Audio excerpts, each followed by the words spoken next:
This channel does not promote any violent, harmful, or illegal activities. All content provided by this channel is meant for an educational purpose only. যদি MDH kitchen king কিচেনে থাকি তো আমরা যা ইচ্ছে তৈরি করতে পারি। বেগুনের ভর্তা, আলু কপি, ভিন্ডি মশলা, আরো অনেক কিছু। MDH বিকেল ৫টা মানেই পাঁচ কথা মানেই এখনো পর্যন্ত যা যা ঘটে গেল তার মধ্যে থেকে ঝাড়াই বাছাই করে সেরা খবর আর তার চুলচেরা বিশ্লেষণ। আজ পাঁচ কথায় কোন খবরগুলোর দিকে আমাদের নজর রয়েছে দেখাবো। প্রথমেই বিগ ওয়ালে পাঁচ কথার দুটো প্রধান ইস্যু। প্রথম ইস্যু, আজকে পাঁচ কথার প্রথম ইস্যু, খুব শীঘ্র হাসিনার পরিণতি ইউনুসের। কেন এই কথা বলছি অবশ্যই দেখাবো আপনাদের পাঁচ কথায়। ইস্যু ২, বাংলাদেশি জঙ্গি শিলিগুড়িতে, দেখাবো এ খবরও পাঁচ কথায়।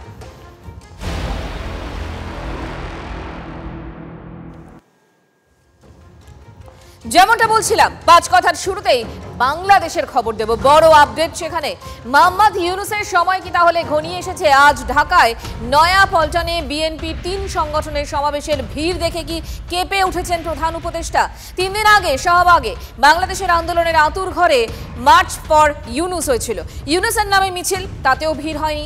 বিএনপি নেতা তারেক রহমান বিদেশে, অথচ অনলাইনে তার ভাষণ শুনতে লক্ষ লক্ষ মানুষের ভিড় নয়া পল্টনে। এবং সেই সমাবেশ থেকে ইউনুসকে সরাসরি হুঁশিয়ারি বিএনপি নেতাদের, শেখ হাসিনার পরিণতি হবে এমন হুমকিও দিয়েছেন বিএনপি নেতা। নির্বাচন নিয়ে আর সময় দেবে না বাংলাদেশ, খোলাখুলি এই হুমকি দিতেও শোনা গেল বিএনপির আর এক নেতাকে। শোনাবো সেই মন্তব্য।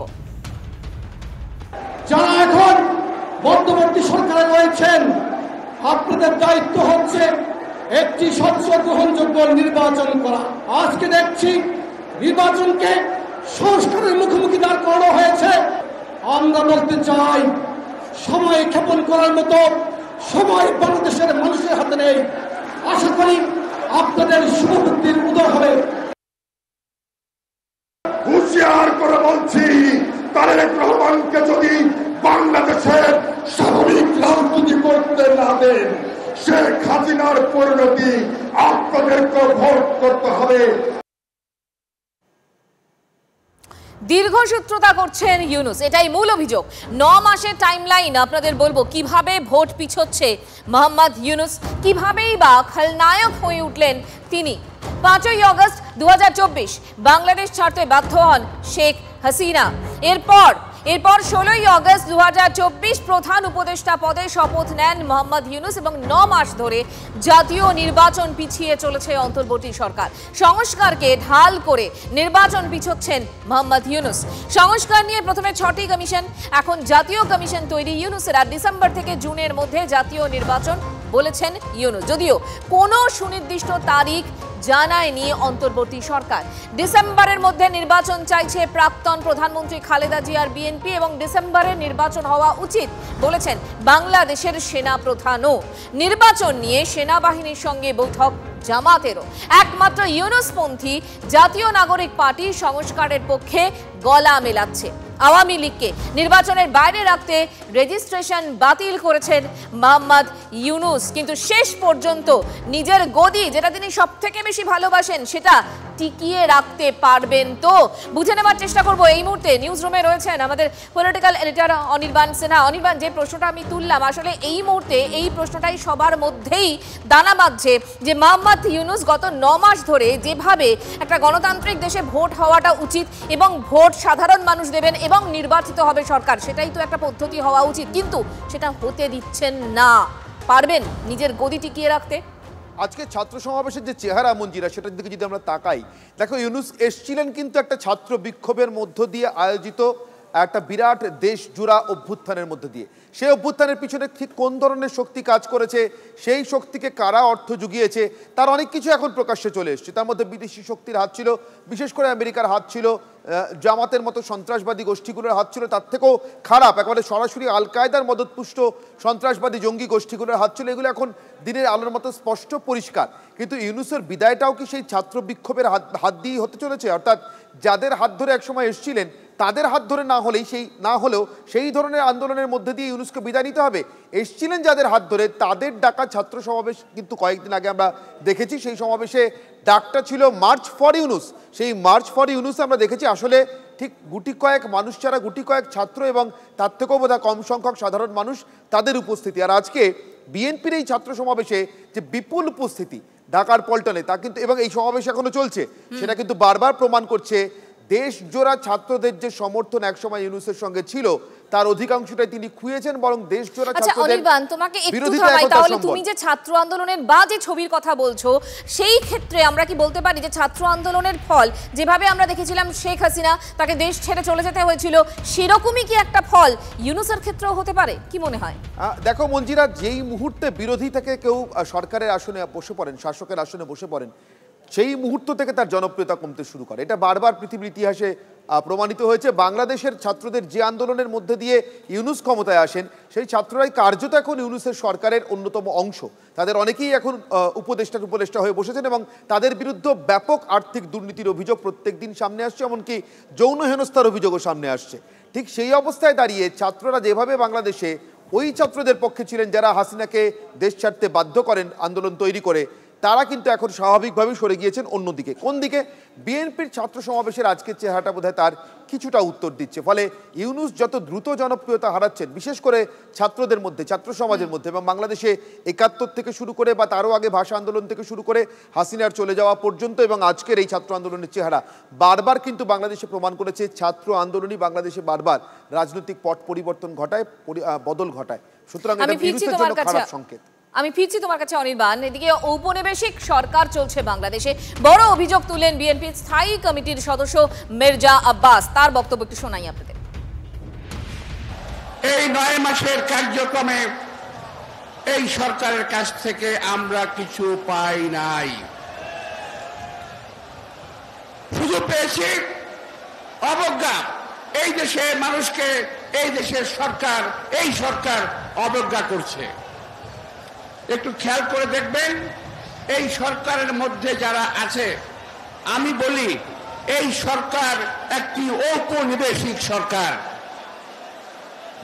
এই সরকারের মধ্যে যারা আছেন তাদের বেশিরভাগ, অর্থাৎ প্রায় 90% এই দেশের নাগরিক নয়।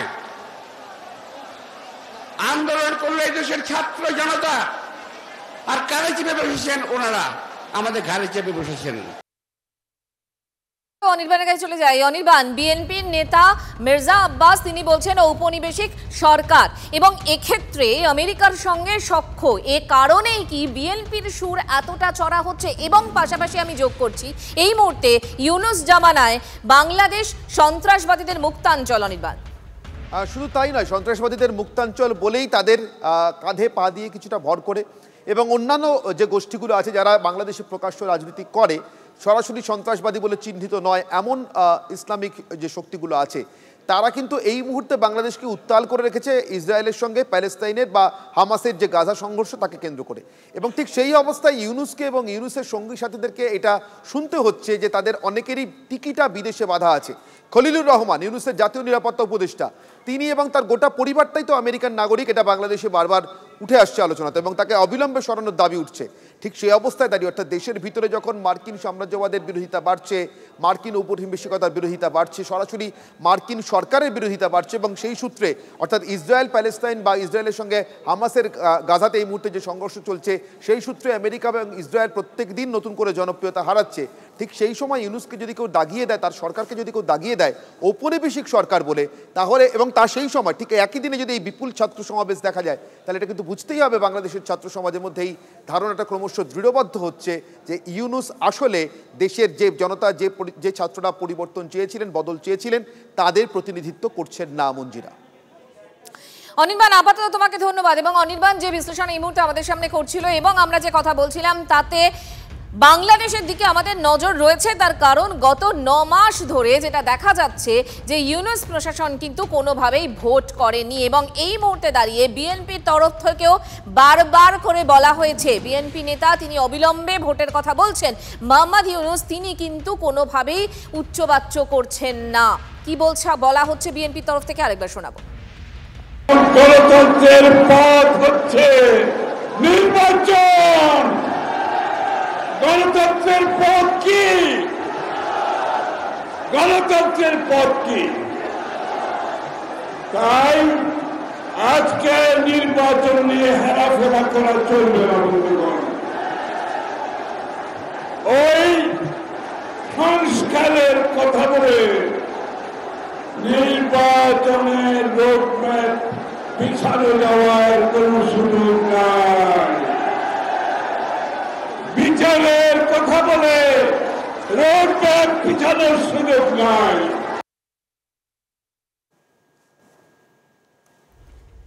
দীর্ঘসূত্রতা করছেন ইউনুস, এটাই মূল অভিযোগ। 9 মাস ধরে সেই একই অভিযোগ সামনে আসছেন, কারণ ভোট পিছোচ্ছেন মোহাম্মদ ইউনুস।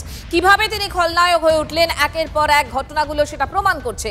5ই আগস্ট 2024 বাংলাদেশ ছাড়তে বাধ্য হন শেখ হাসিনা। 16ই আগস্ট 2024 প্রধান উপদেষ্টা পদের শপথ নেন মোহাম্মদ ইউনুস। 9 মাস ধরে জাতীয় নির্বাচন পিছিয়ে চলেছে অন্তর্বর্তী সরকার। সংস্কারকে ঢাল করে নির্বাচন পিছোচ্ছেন ইউনুস এবং সংস্কার নিয়ে প্রথমে 6টি কমিশন, এখন জাতীয় কমিশন তৈরি ইউনুসের। ডিসেম্বর থেকে জুনের মধ্যে জাতীয় নির্বাচন বলেছেন ইউনুস, কিন্তু যদিও কোনো সুনির্দিষ্ট তারিখ জানায়নি অন্তর্বর্তী সরকার। ডিসেম্বরের মধ্যে নির্বাচন চাইছে প্রাক্তন প্রধানমন্ত্রী খালেদা জিয়ার বিএনপি। ডিসেম্বরে নির্বাচন হওয়া উচিত বলেছেন বাংলাদেশের সেনা প্রধানও। নির্বাচন নিয়ে সেনাবাহিনীর সঙ্গে বৈঠক জামাতেরও হয়েছে। একমাত্র ইউনুসপন্থী জাতীয় নাগরিক পার্টি সংস্কারের পক্ষে গলা মেলাচ্ছে। আওয়ামী লীগকে নির্বাচনের বাইরে রাখতে রেজিস্ট্রেশন বাতিল করেছেন ইউনুস। এটাই ধাপে ধাপে মোহাম্মদ ইউনুসকে ওই দেশে খলনায়ক বানিয়ে দিয়েছে।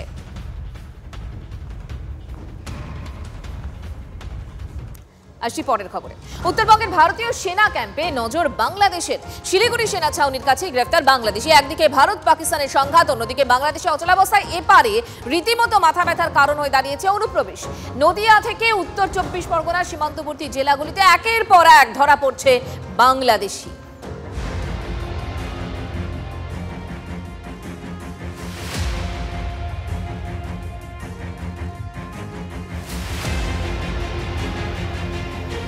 অনুপ্রবেশে ইন্ধন বাংলাদেশ বর্ডার গার্ডের। অসমে বিএসএফ এর পুশব্যাকে বাধা বাংলাদেশ বর্ডার গার্ডের। পশ্চিমবঙ্গে আবার অন্য ছবি, বাংলাদেশিদের ভারতে ঢোকানোর চেষ্টা বিজিবির। একই সঙ্গে বেআইনি অনুপ্রবেশও চলছে।